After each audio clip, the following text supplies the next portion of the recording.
Welcome to the deep dive. Today we are tackling, well, maybe one of the most essential but definitely counterintuitive lessons in emotional intelligence. We put so much energy into finding the one, right? We think success and love is all about who we find, but the deepest insight seems to be this real relationship skill. It actually lies in self-protection, knowing first and foremost who not to fall in love with. It's a huge shift in how you look at things, isn't it? And this isn't about like setting impossible standards for other people, not at all. It's more about having a necessary checklist for your own emotional survival, really, your longevity. Think of this analysis as essential defensive wisdom, kind of like an inventory of these deeply rooted traits that can act like emotional landmines down the road. Our mission here is to pull out those specific things, those characteristics that pretty much guarantee years of struggle. To preserve your sanity, your confidence. And here's where it gets tricky, because the people who carry these fundamental roadblocks, often they're the most charming people you'll ever meet. Magnetic, seductive, you name it. Their real problems are often completely hidden by this appealing surface. Exactly. That's precisely why this checklist is so important. So let's start with the first core type. We could call it the armor of infallibility. This is the person who mixes up stability with perfection. They genuinely believe they aren't difficult to live with. It's like they have this shield, almost impenetrable when it comes to taking accountability. Okay, so what does that shield actually look like day to day? Does it mean they just have no real working sense of how their actions affect you? Because they just won't self-reflect. Like they have this heightened, almost religious belief in their own rightness. That's pretty much it. And this creates the most immediate and frankly frustrating conversational traps. The second you try to point out some friction, right, something that needs looking at, needs repair, doesn't matter how gently you say it, they instantly deflect. They pull out that ultimate weapon of self-defense. Well, it's not like you're perfect either. Oh, right. So you try to talk about how they forgot something really important and suddenly the conversation flips entirely. Now it's about that one time you were 5 minutes late for dinner 6 months ago. Exactly. And that kind of statement, it doesn't help fix anything. It just shuts the conversation down. It turns it into this mutual blame game where, honestly, everybody loses. For this type of person, the rules of true love, as they see it, mean you must never, ever criticize me. Any feedback, no matter how loving, gets labeled rude or offensive. Ah, okay. So the moment you raise something necessary for the relationship to grow, you're not just having a discussion. You're actually breaking their secret, unstated rules of romance. That feels like a really clear signal, doesn't it? That the actual work of partnership just isn't going to happen. It can't. Yeah, and if you zoom out, look at the bigger picture. What you're looking at is an emotional dead end, a stalemate. Relationships really thrive or wither based on how well conflict gets handled constructively.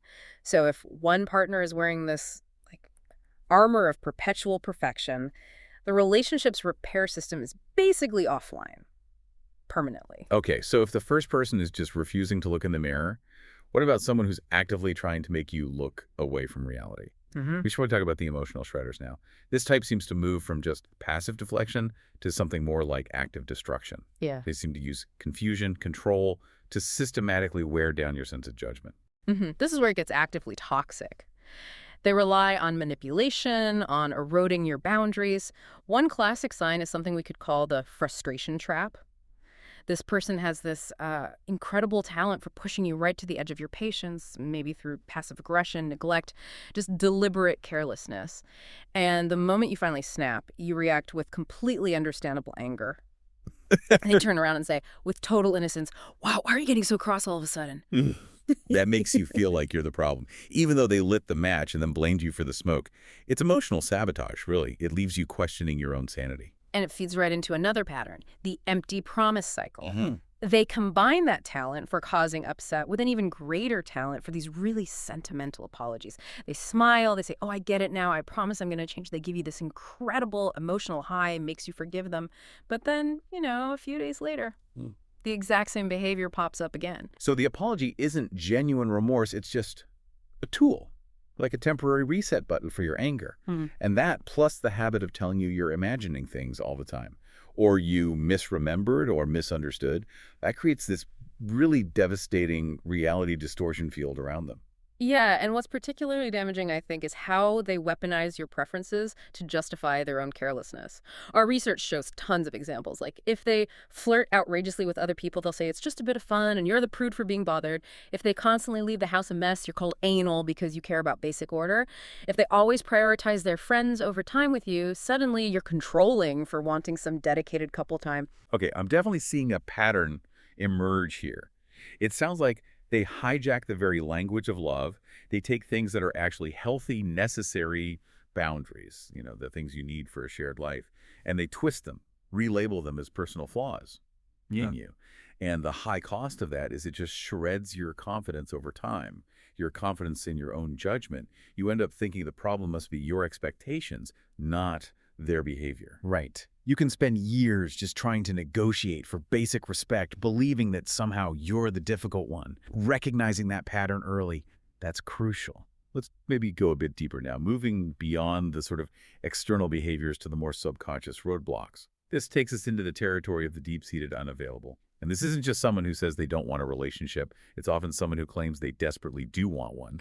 But they're fundamentally incapable of real intimacy because of these hidden internal commitments to, like isolation or distrust. hmm And these commitments, they often come from past stuff, right? Unaddressed trauma.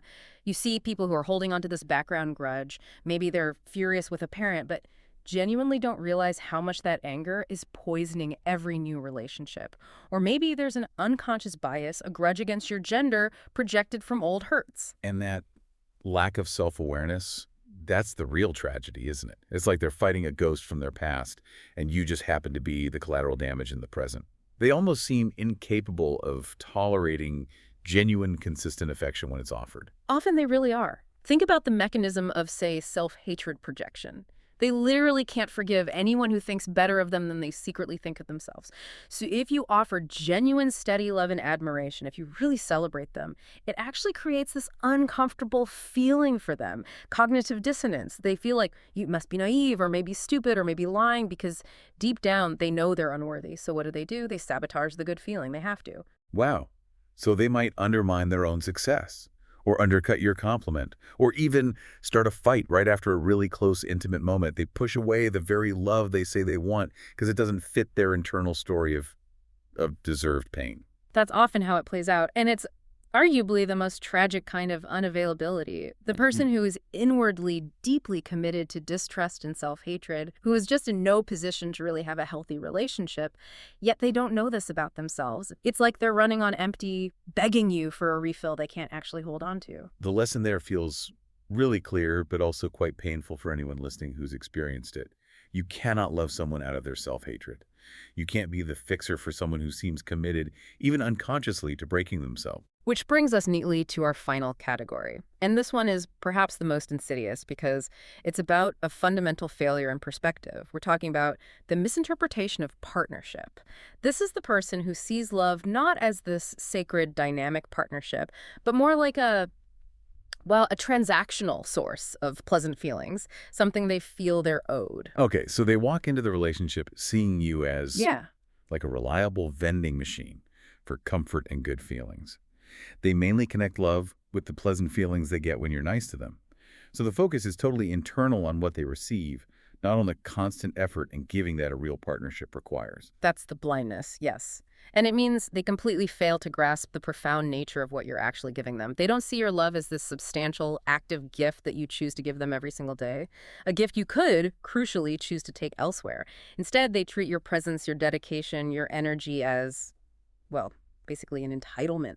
And how does that show up?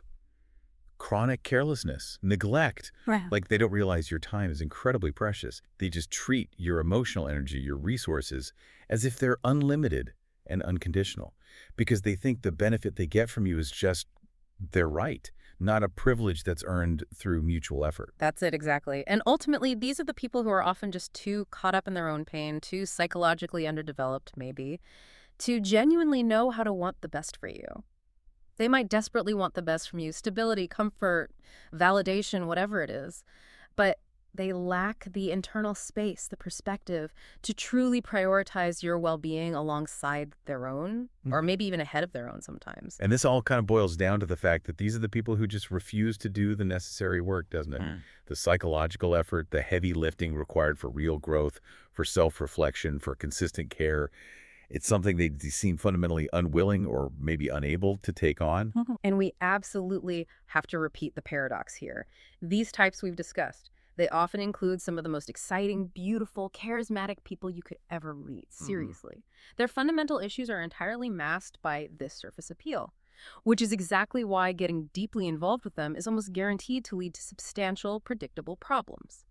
They use words like love freely, but without understanding the years of effort, the self-awareness that word really entails. Yeah, that's the ultimate cost, isn't it? Yeah. Years potentially wasted, confidence completely lost, and this deep, nagging confusion about why this relationship, which maybe started out feeling so amazing, ended with you feeling utterly shredded. But conversely, think about those who do manage to choose well. Often they aren't inherently smarter or luckier than anyone else. Not really. They often just had the immense good fortune, usually early on, to be looked after by people who connected relationships with fulfillment, with stability, rather than with frustration and constant longing. They learned the right relational script just by watching. And that is one of life's most important lessons, truly. That lesson feels profound. That the ultimate point of a relationship, maybe, is to be mutually delighted by another person. Life's just too short, isn't it? We're not alive long enough for anything less than that kind of mutual delight. Absolutely. So maybe here's a final thought for you, the listener, to kind of mull over as we wrap up this deep dive. Yep. Since true love, when it works, is this substantial gift we bestow daily, what internal work must you commit to right now to ensure that the gift you are capable of offering is sustainable, that it's healthy, that it's rooted in that delight, not in expectation or old unresolved pain, that self-protection, that ongoing self-audit? Maybe that is the work that truly matters most in the end.